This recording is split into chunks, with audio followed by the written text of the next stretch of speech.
Of the Hamilton County Commissioners. We are here to consider a couple of items. I'm going to put my glasses on for this. Hold on one second. A hearing to consider the 2020 Hamilton County General Fund budget, and a hearing to consider options for levying county sales and use tax authorized by RC 5739.021 and RC 5741.021. So this is our first public hearing related to both of those items. So welcome to everyone that came. Glad to see you. This is the first of 3 hearings. Our second hearing will be on Tuesday night at 6:30 in Silverton, and our third hearing will be part of a regular commission meeting down at the County Administration Building.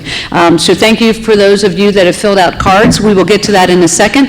I do want to say one procedural thing, kind of a cleanup item. We had a meeting earlier today, and we put an emergency item on an agenda. We no longer need to deal with that item, so I am going to, technically move to cancel. Yes, cancel the meeting that was scheduled for tonight. We will cancel that portion of the meeting that was scheduled for tonight. Second. Commissioner Dreehouse? Yes? Commissioner Summer-Dumas? Yes. Commissioner Partoon? Yes. Thank you. All right, and with that, Jeff, I know you've got an overview of the budget and the recommendations, so if you would take it from there, I appreciate it. Certainly. Thank you very much, Madam President. So, as you had indicated, this is the first of 3 public hearings related to the 2020 budget, and also we've corresponded these hearings, or we've worked these hearings to correspond with, to be public hearings for the sales tax that was included as a part of that budget. On September 3rd, I delivered to the board the 2020 recommended budget in a public staff meeting to the Board of County Commissioners. And as I indicated, that budget includes the extension of the quarter-cent union terminal sales tax to be used towards county operations, primarily infrastructure and public safety operations. It was a recommended part of the of a 5-year balancing strategy to make sure that the county has a structurally balanced budget moving forward into the future. So tonight I'm just going to walk briefly through a presentation that just talks a little bit about the background of the budget, also talks a little bit about what's included in the budget moving forward. So, Can I offer one item of clarification? I don't mean to interrupt you, but there was a question in the audience earlier about the relationship between the union terminal tax and the recommended sales tax. And so I do want to just clarify that these two things stand alone. The union terminal tax is due to roll off in April of 2020. The administrator's recommendation is that we have an increase in revenue via the sales tax that would kick in at that same time. And so they are 2 standalone taxes, but the net effect is that there would be no increase in sales tax because one would roll off as the other one was rolling on. I just want to clarify that because there was a question in the audience about that. Yeah. And the commission has 2 alternatives. One would be if we were to go that route, either on a 0.2 or a 0.25 increase, we could either take a direct vote of the commission or we could put it on the ballot. So those are the 2 options that are in front of us if we choose to move forward with a sales tax increase. That's correct. And just a bit of further clarification, the union terminal sales tax was established via a vote, an independent vote through ballot language. We cannot just by action extend that. So you're right, these are 2 separate actions, but would have the same net effect of continuing the sales tax at the current level. Thank you. You're welcome. So this graph just gives a little bit of background on the structural deficit that the county faces, which right now we're looking at somewhere just north of a $20 million structural deficit over the course of the next 10 years. That's an annual deficit that relates primarily to the performance of mandated services, including some of our expenditure pressures, such as the need to address deferred maintenance in our county facilities, address our 911 funding issues, et cetera. I'm going to go into this a little bit more, into a little bit more depth. In terms of the cause of the imbalance, and we've been over this multiple times, and it's documented in our budget. But the cause of the imbalance is both expenditure and revenue related, as most structural imbalances typically are. As revenues have stagnated and declined, especially during the Great Recession, Our expenditure pressures, as I mentioned, deferred some of our deferred maintenance needs on county buildings, our needs related to public safety, operations of the Sheriff's Office, the Justice Center, our 911 systems, coroner's office, et cetera. Those needs and those cost pressures have continued. There are a couple of graphs up here that I just wanted to point out that shows some of the revenue shortfalls and some of the expenditure pressures. In particular, the local government fund, which is the primary intergovernmental revenue sharing source that we receive from the state of Ohio, fell from around $25 million to approximately $12 million between 2000 and 2017. Our interest earnings over that roughly that same period of time dropped from around $30 million to $7 million annually. And a lot of this was a consequence of the Great Recession as the state looked to balance its budget and protect its budget during the recessionary period. As the federal government cut interest rates to respond to the recession, county revenues took a major hit for that. We saw the same thing with property taxes, et cetera. We've seen some spring back in interest earnings lately, but nothing to the extent that we saw in the early 2000s. At the same time, the staffing and operational needs associated with the Justice Center, coroner operations, 911, et cetera, have continued to trend upwards. And some of that driven not insignificantly by the opioid crisis, which we continue to see affect various operations at both at the Justice Center and our courts, the coroner, public defender's office, et cetera.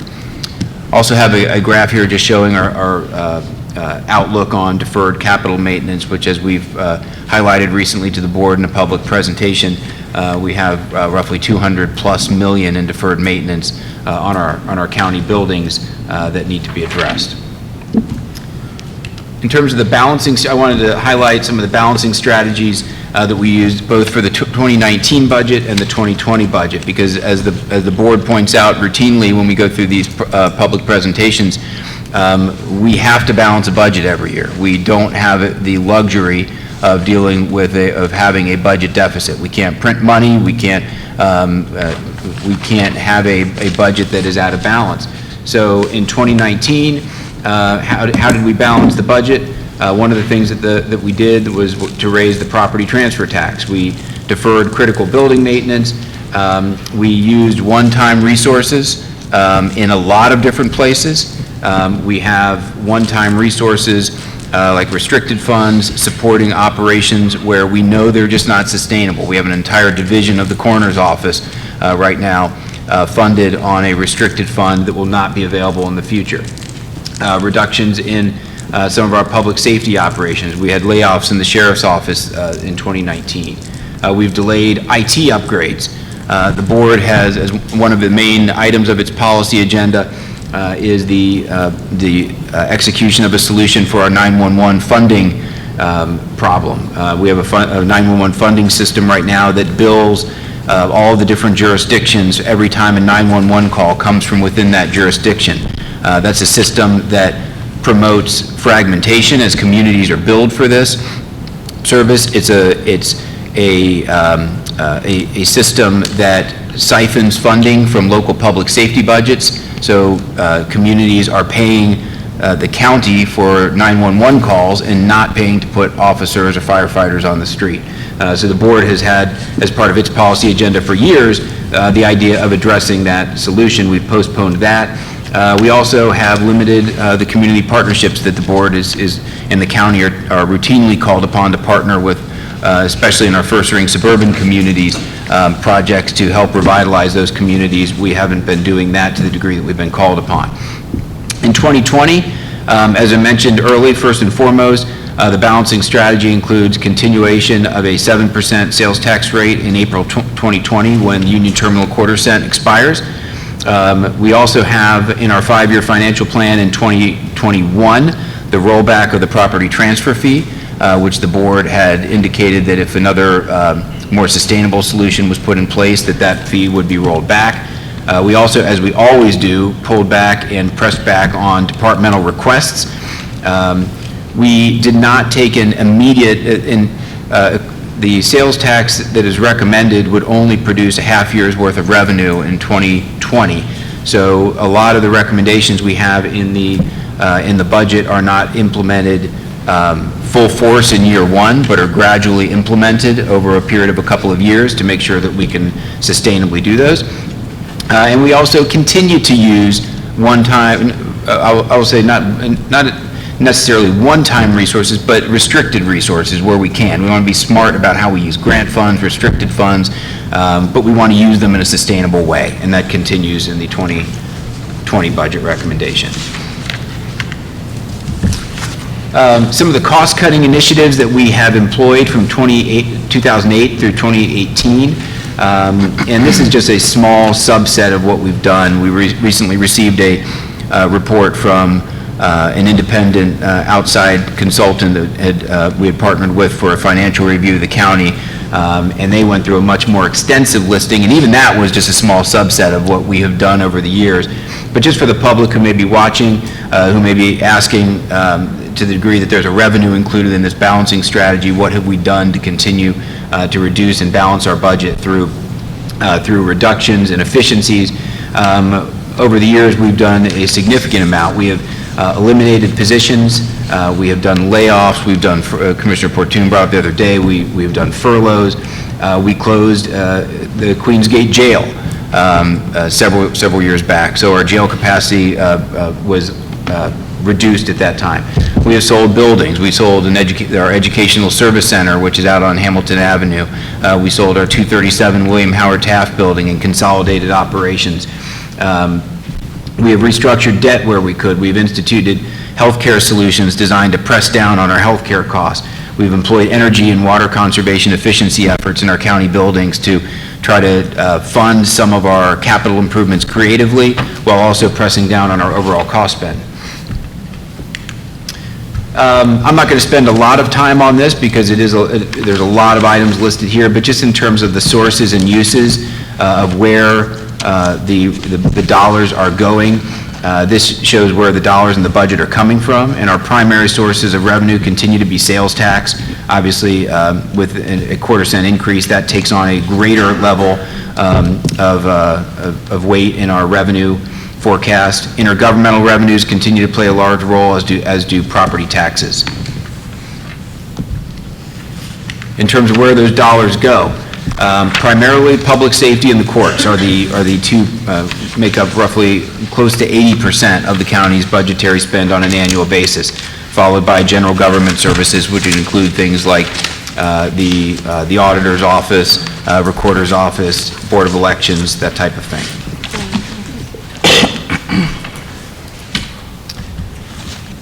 I mentioned just a bit ago that we joined with the Cincinnati Business Committee and the Cincinnati Regional Business Committee to conduct an independent financial review. That is being done in a two-part manner. That consultant who is performing that review on the county's behalf recently provided their Phase 1 report out to the board at our staff meeting on Tuesday. Just a few of the highlights from that independent review were that revenues, as we all know, have not been growing at the same rate as expenses. We heard that Hamilton County benchmarks favorably with peer counties on efficiency measures. I believe the consultant gave an example of cost per case in the court system and how the county compares favorably with our peer counties on those types of efficiency metrics. Our general fund revenues trail peer Ohio counties on a per capita basis. We rely less on sales tax and more on local government fund and property taxes than our peer Ohio counties. The report also acknowledged the need for a balancing solution that combines revenues with expenditure reductions and efficiencies. So in terms of what the budget actually funds, I would, in addition to mandated services, which is folks who may be watching at home or view this presentation at another time, counties, as creatures of the state, are required to do various mandated services on behalf of the state. There's very little that counties do that is not just a direct, in some way, shape, or form, a direct mandate, usually the state government, sometimes the federal government. So in addition to accomplishing those mandated services, running the court system, the elections, the coroner's office and crime lab, running the Justice Center, 911 systems, in addition to all of that, I would highlight strategically what this budget does into three bins. Number one, and again, I want to be very clear, and I didn't say this at the beginning, I usually do, that this is my county administrator's recommended budget to the board. The board has not passed or done anything on this yet, except hold this first public hearing. But the recommendation I provided to the board prioritizes three things. It prioritizes public safety, infrastructure and technology needs in the county, and looks to strengthen our community partnerships. And it looks to do all of those things in a comprehensive and sustainable way. So as it relates to public safety, it's not just about finding more beds. I think we've heard multiple times from the voters in the past that we're not going to have a new jail built anytime soon. So this budget, while it does seek to expand capacity in places, it does that while focused heavily on reentry services and treatment to try to make sure that we are, to the degree we can, sustainably reducing the number of people that come through the Justice Center so we can use our capacity as best as we can. It sustainably funds our crime lab operations, which is also, the crime lab is maybe a lesser known but extremely vital resource in terms of keeping the flow of our criminal justice processes moving efficiently. The quicker things move through the crime lab, the more efficiently they move through the crime lab, the quicker that cases can be disposed of through the court system, the quicker people can be moved in and out of the Justice Center as well. It also funds jail management technology to make sure that our public safety personnel are operating our criminal resource or criminal justice services as efficiently as they can. I mentioned earlier we have roughly $200 million in deferred capital maintenance that we need to move forward on addressing over the course of the next 5 and 10 years. This budget strategically addresses those needs. We also, in this budget, look to solve permanently our 911 funding problem. We have tried numerous times to make efforts with the state of Ohio to give the county the ability, the permissive ability to address that issue directly through permissive fees on cell phones, et cetera. We have not received the assistance that we need, although we've received help from our local legislative delegation. We've not gotten the state to act on that, so this budget addresses that over a period of 2 years by rolling the detail rate back by $11 over 2 years. So the budget is balanced at $276 million, again, by continuing that quarter-cent sales tax currently in place at Union Terminal. Not moving forward is just, sometimes it's easier to talk about a budget in terms of what happens if it doesn't move forward, and it really just is the continuation of some of the stresses that we are currently seeing in terms of the inability to prioritize reentry and diversion services in our criminal justice arena. The Justice Center continues to feel the impact of the capacity concerns related to, again, overcapacity and the opioid crisis. Our patrol services continue to operate in a way that does not allow them to respond effectively to emergencies and mutual aid calls. We have underfunded courts and public safety offices in other areas. Fixes to county buildings are going to continue to become more costly, and we've seen this over and over again over the past 5 years or so as we are seeing things break, for lack of a better term, and having to do major repairs to systems and buildings, whether it's the facade of buildings that are crumbling, plumbing systems that are breaking and flooding buildings, HVAC systems going down, that type of thing. So you're going to see pricier fixes. We're going to continue to see a talent drain. We're having more and more challenges attracting and retaining staff to critical positions in the county workforce. We'll see the continued depletion of our reserve below where are highlighted as sustainable levels. The failure to address 911 will continue to promote fragmentation in our public safety community, and also continue to cannibalize the budgets of our local public safety offices. And also, finally, the inability for the board to play the role it has desired to play in terms of funding revitalization and redevelopment efforts in our local communities. So with that, I want to turn it over to the board as quickly as I can, but I did just have a timeline here. So we have, again, 3 public hearings, October 3rd today, the 8th and 10th. We have a Board of County Commissioner vote scheduled for Tuesday, the 15th on our budget. I also have some, although this presumes a sales tax, obviously the board has not voted on that yet, but should the board vote on that, there's also some timelines here as to when collections would begin. And as I indicated, because of the 3-month lag time in sales tax, we would only see a half year's worth of revenue on sales tax next year, with a full year coming in 2021. So with that, Commissioners, I turn it back over to you, and interested to hear public comment on this as well. Thank you, Jeff. Yes, so we've got a number of speakers' cards related to your presentation in the budget and the sales tax item. But before we get to that, I don't know if the other Commissioners have any comments or questions before we move into public comment. I have no questions at this time. Okay, thank you. Madam President? Yes. No questions, Jeff. Thank you for the overview. We have heard that before, and it's always good to hear it again. And thank you for sharing that, as well as the materials, which either are already up and available for the public to review on the county website, and to download and study as the case may be. I'll just say thank you to Sharonville for allowing us to hold this hearing here tonight at this wonderful facility, the Sharonville Convention Center. The good people of Sharonville and their elected leadership for allowing us to be here. Thank all of you for being here tonight as well. Last quick comment, Madam President, members of the public.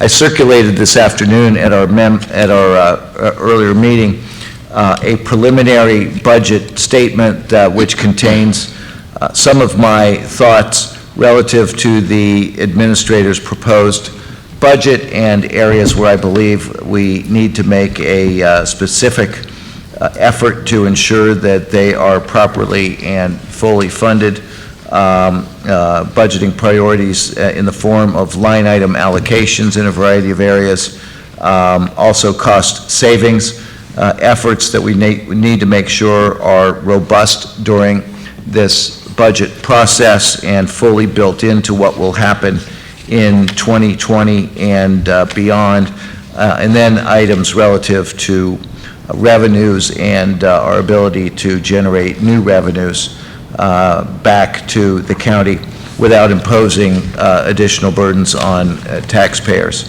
I've introduced an amendment to that tonight.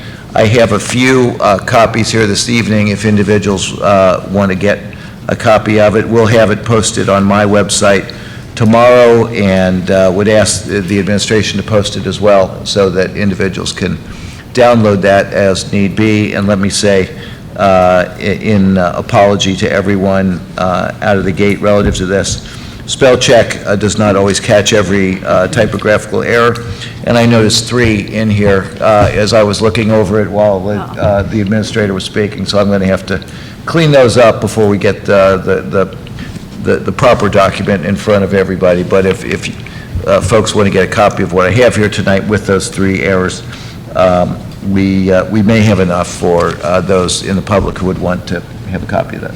Thank you. Thank you very much. Look forward to everyone's comments tonight. All right, we're going to move into public comment. David Jackson is our first speaker.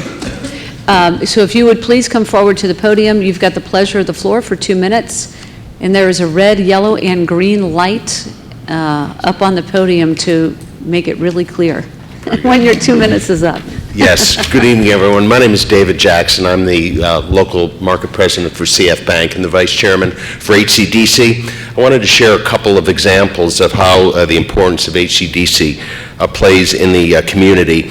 Velotech, they started from scratch at HCDC's Business Center and are now in the process of relocating to Woodlawn. We provided coaching, mentoring, and local assistance. The company started with three individuals and now will graduate with 20 high-paying full-time jobs. The Model Shop, this is a sensor manufacturing company that also started from scratch at HCDC and graduated there and moved actually here to Sharonville, where it's grown to over 50 employees. The company's in the process of being the first company to locate an Evendale's Aero Hub project located across from General Electric. Currently, the Business Center has 60 clients leveraging the incubator program, and it's my hope that we would have 60 more continued stories just like this if our funding is continued. Next, I'd like to talk about Hilltop Glass and Mirror. They're a women-owned business in Mount Healthy who received technical assistance from HCDC and is using the SBA 504 program to purchase a vacant and blighted building in Mount Healthy and move their business there. They're using the 504 program, which is an SBA-sponsored program, no cost at all to the county, but does add to the tax base through growth in jobs and also infrastructure improvement. That was evidenced in the example. It cannot function without HCDC. 400 other companies have had loans from HCDC for a total of $130 million. And an important note, 30% of those loans over the last 2 years were to women-owned or minority businesses. So as a county resident myself and in a profession whose goal it is to make businesses prosper, I'm honored to be Vice Chairman of HCDC, and I sincerely thank you all for sharing my passion and for continuing to maintain our funding. Thank you. Thank you. Thank you. Our next speaker is Patrick Longo.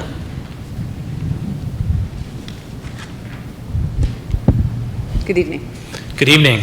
Thank you, Honorable Commissioners Driehaus, Sumro Dumas, and Portun. I'm Pat Longo, President of HCDC and a resident of Sharonville.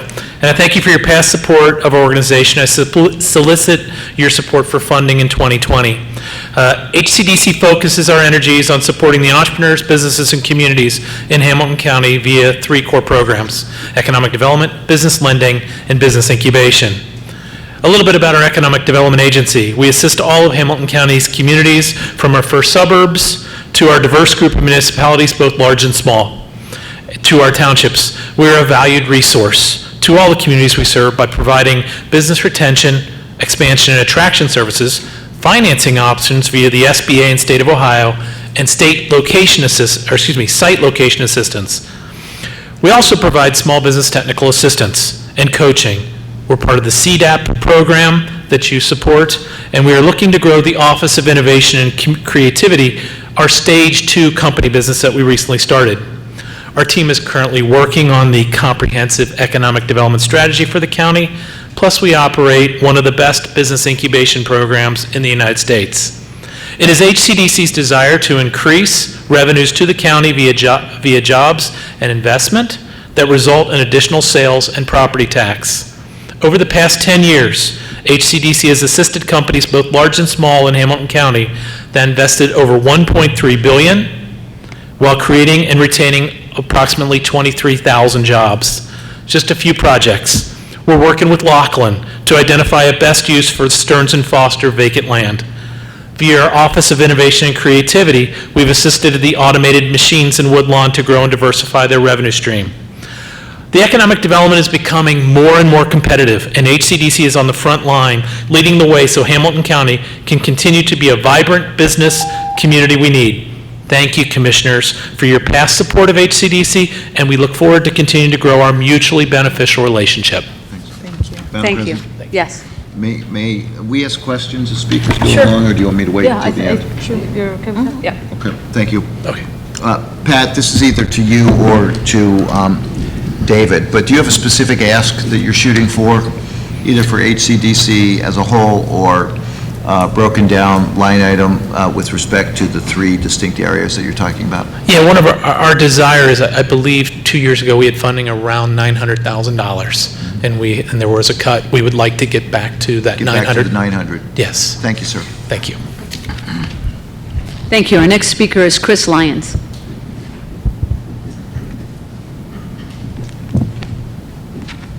Good evening. Good evening. Chriselle Lyons, Economic Development Director, City of Sharonville. First of all, welcome to the City of Sharonville, and thank you for your continued support of our amazing convention center and our revitalization efforts here in Sharonville's Northern Lights District. I am on the HCDC board, and I lead our Economic Development Committee, and I'm proud of the work that HCDC does. I'm going to share a couple stories with you, one of which is probably one of our most successful partnerships that the city has with HCDC. It's this Usui company. They're a Tier 1 automotive supplier here in Sharonville. About 10 years ago, they were looking to relocate. They were looking to expand from their Monroe facility, and they landed in Hamilton County, Sharonville, and they brought 182 jobs to the city, along with $17 million of investment. Through to our business retention efforts, they expanded again. They invested $20.8 million about 5 years ago, and now they have over 375 quality jobs. The business retention efforts that HCDC does with all the community partners is probably the thing that we rely on the most and we're most proud of. Most of the new jobs and investments come from existing companies. They're not coming from the attraction, they're coming from retention and expansion. What HCDC does is they give us the tools that we need, the connections we need, and the network that we need so that we all meet. When I go out for business retention meeting, I always bring an HCDC partner with me. We go out and we meet with the company, and we like to be progressive instead of reactive. We find out what their needs are, what they're looking for, so that we can see in the forefront. A lot of times nothing will happen immediately, but it's just good to know that they have good economic development partners on their side that are able to help them. One of the other things that HCDC does that I'm wanted to just kind of talk about is the opportunity zones. You've heard a lot about that, and they're leading the marketing and efforts for that in Hamilton County. I was in the past president of the Ohio Economic Development Association, and we rely on HCDC support for the opportunity zones. Thank you. Thank you. Our next speaker is Deb Carney. Good evening.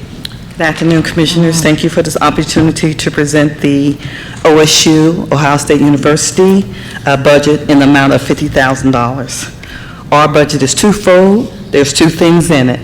One is the 4-H position that you have funded for the last couple of years. And in that 4-H position, we have done a lot of things in which Tony will talk about in his presentation. But one thing I did want to say, when people think of extension, they think of farming. I say no. This is the new agriculture, and the new agriculture includes food security, environmental science pathways, making them eligible for receiving college students, and keep those students and return back to the state of Ohio.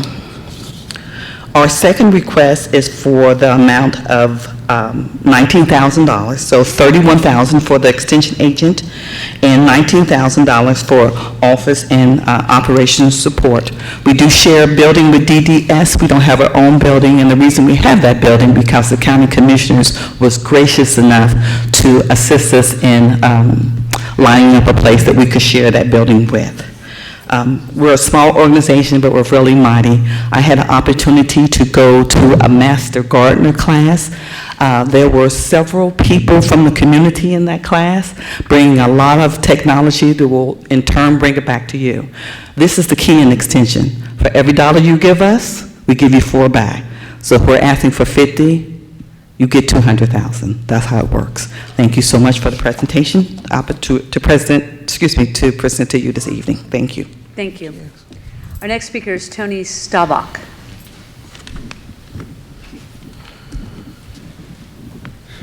Well, hello. So, I pledge my head to clearer thinking, my heart to greater loyalty, my hands to larger service, and my health to better living for my club, my community, my country, my world. Every time we work with youth, we ask them to say that pledge. It helps set the tone for what we do with 4-H. So for those of you who don't know, 4-H is a positive youth development program that comes out of the tradition of agriculture, but it's about a lot more than just agriculture. There's food security, there's STEM, there's technology, there is math. I'm just saying STEM, I'm telling you what the STEM stand for.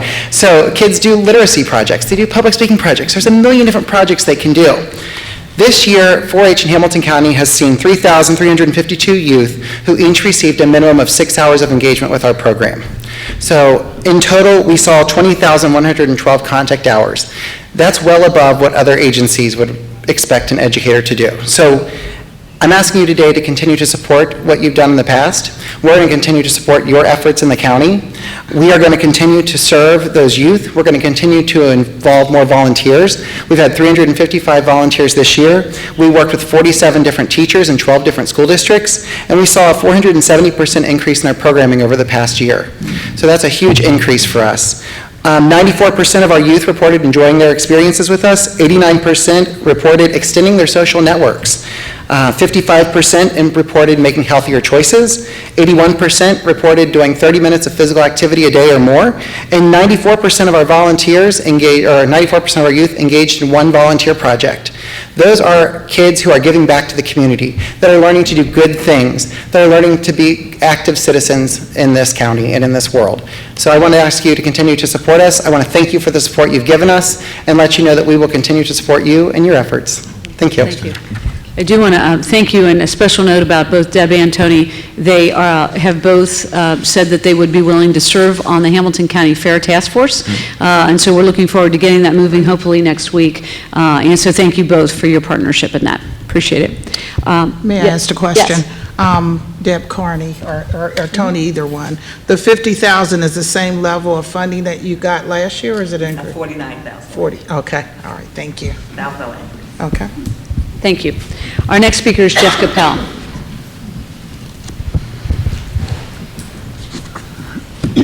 Good evening. Good evening, and tonight I'm just speaking on my own behalf and not on behalf of any other organization I may be part of. Wanted to address 2 points regarding the sales tax proposal. The first one is we have to make sure we realize this is a continuation from what happened last year. We went through the same process a year ago. The decision on a 2-to-1 vote from the county commissioners was to impose a sales tax increase. And then after that, tens of thousands of voters signed a petition which would have forced the issue to the ballot. In response, the commissioners unanimously pulled the sales tax issue. So my first point is that please do the right thing. If you want to pursue a tax increase, put it on the ballot, because this is something that the voters have already weighed in on, that they want to vote on this and not just have it imposed on them. And it can be very beneficial. What I've noticed with sales tax requests is if the elected body squares up and says this is why we need what we need, they'll listen and weigh the options, whereas if it is simply imposed upon them, what they do is they correctly note that they were not trusted to make the decision, and then when you go to campaign for it, you start with a trust deficit. So if you want sales tax money, just put it on the ballot and square up with us and say why. And then the second point is we need to make sure if we're going to say that the county needs more money, then all decisions need to be made with that in mind. For about the last 23 months, I've continually urged that the county commission hold a firm line on requiring that FC Cincinnati pay their property taxes on their $250 million facility if the county is going to be further involved in the project. And that just makes sense. A group of billionaires owning a $250 million facility should not be paying less property taxes than I do on my $120-something thousand condo. See, my time is running out, so those were the 2 points I wanted to make. Let's trust the voters, and also let's make sure all decisions are being made properly, with the one regarding FC Cincinnati in particular. Thank you. Thank you. I do want to clarify something, though. So when the vote was rescinded last year, remember we had a looming lawsuit relative to that, too. So I do, just for clarification's sake, but thank you for your comments. Lakshmi Samarko is our next speaker.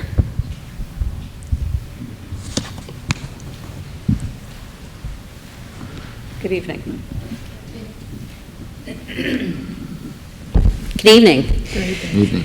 Thank you to the board for allowing me to speak. So for the record, I have been in favor of the quarter-cent sales tax.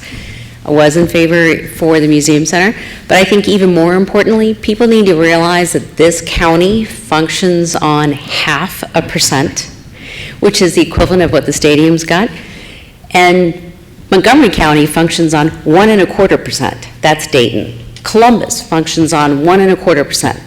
That's Franklin County. Cuyahoga County functions on 2.25%. So I think we're a very lean, very efficient county. And I think it's really important for us to be able to provide the services that we do right now and will continue to do, but with improvements, we need to have the addition of more revenue. And, you know, it's wonderful that we're getting a brand new crime lab. Desperately needed, we've been showing that. But to have a brand new empty crime lab and not be able to fund the staff that we need to have, I mean, how is that going to serve public safety? And I think that the benefit of the quarter cent sales tax moving forward is going to increase as we go through the next 5, 10, 20 years.